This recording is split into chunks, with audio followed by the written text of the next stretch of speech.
नमस्कार मित्रों, यह वीडियो बहुत ही तार्किक, विवेकपूर्ण एवं ज्ञानवर्धक होने वाला है। तो चलिए शुरू करते हैं। आज का टॉपिक है मैथोलॉजी वर्सेज मॉडर्न साइंस। तो सबसे पहले हम जानेंगे कि मैथोलॉजी क्या है। मिथोलॉजी शब्द ग्रीक भाषा के मिथ से बना है, जिसका शाब्दिक अर्थ है मिथ्या, झूठा या पौराणिक, जिसमें देवी देवताओं, पुराणों एवं पौराणिक कथाओं आदि को सम्मिलित किया गया है। आधुनिक विज्ञान के अनुसार इसका कोई पुख्ता सबूत नहीं है, इसलिए मॉडर्न साइंस मिथोलॉजी पर विश्वास नहीं करता। आधुनिक विज्ञान में ब्रह्मांड की उत्पत्ति का सबसे सर्वमान्य सिद्धांत बिग बैंग सिद्धांत है। इस सिद्धांत के अनुसार ब्रह्मांड की उत्पत्ति आज से 13.8 अरब वर्ष पहले एक अत्यंत गर्म और सघन बिंदु में महाविस्फोट से हुआ था। इस घटना से स्पेस, टाइम और मैटर यानी अंतरिक्ष, समय और पदार्थ का जन्म हुआ और ब्रह्मांड का विस्तार हुआ, जो आज भी जारी है। हमारे सोलर सिस्टम में 8 ग्रह बताए गए हैं, जिसमें से पृथ्वी ही एकमात्र ऐसा ग्रह है जिस पर जीवन संभव है। ये 8 ग्रह सूर्य के सेंटर ऑफ मास का चक्कर लगाते हैं।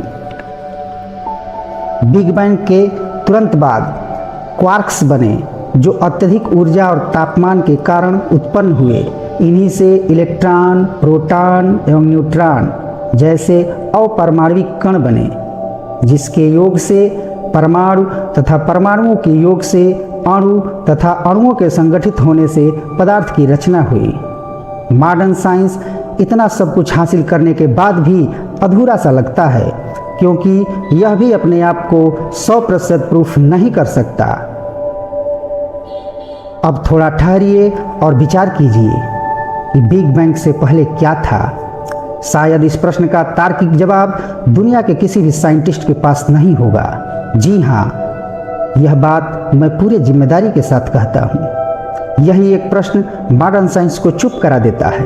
ध्यान रहे, मैं भी यहाँ पर किसी को सही या गलत साबित नहीं करना चाहता, बल्कि इस वीडियो में मॉडर्न साइंस एवं मिथोलॉजी को एक दूसरे से रिलेट करने की कोशिश कर रहा हूँ। तो चलिए शुरू करते हैं भगवद गीता के दूसरे अध्याय के 23वें श्लोक से, जिसमें ब्रह्मांड का रहस्य छुपा है। नैनम छिदन्ति शस्त्राणि नैनम दहति पावकः न चैनम क्लेदयन्त्यापो न शोष्यति मारुतः।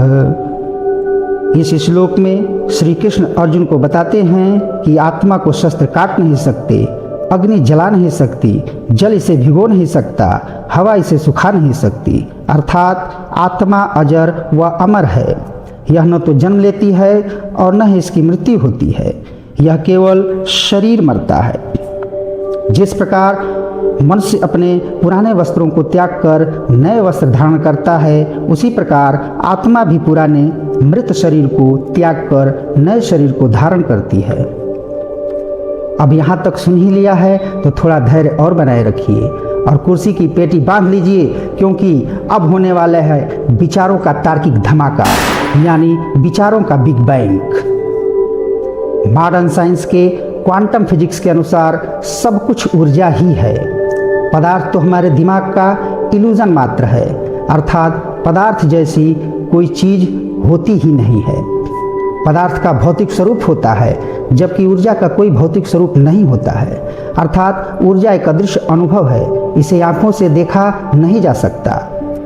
ऊर्जा को द्रव्य में और द्रव्य को ऊर्जा में बदला जा सकता है, जिसको आइंस्टीन ने एक समीकरण E = mc² के रूप में प्रतिपादित किया था। चलिए अब थोड़ी सांस लेते हैं। कहीं आप लोग बोर तो नहीं हो रहे? थोड़ा रुकिए और मेरे विचारों को अपने मस्तिष्क के तारों से जोड़िए और समझने की कोशिश कीजिए। अभी असली ट्विस्ट बाकी है। दोस्तों देखिए, इसलिए सृष्टि में जिसका निर्माण हुआ है उसको नष्ट होना पड़ेगा। सबकी कोई न कोई एक एक्सपायरी डेट निश्चित होती है। सूर्य सहित पूरा सोलर सिस्टम, यहाँ तक कि ब्रह्मांड में उपस्थित अरबों खरबों गैलेक्सियाँ भी एक न एक दिन नष्ट होंगी। सिर्फ ऊर्जा ही रह जाएगा। आपको याद दिलाना चाहता हूँ कि क्वांटम भौतिकी भी यही मानता है।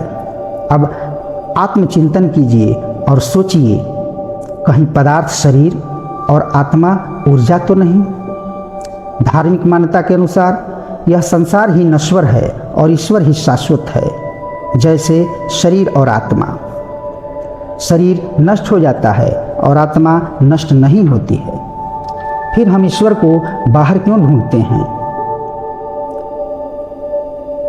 जबकि श्रीमद् भगवत गीता के अध्याय 6 के 30वें श्लोक में लिखा है कि तू मुझ में है, मैं तुझ में हूँ।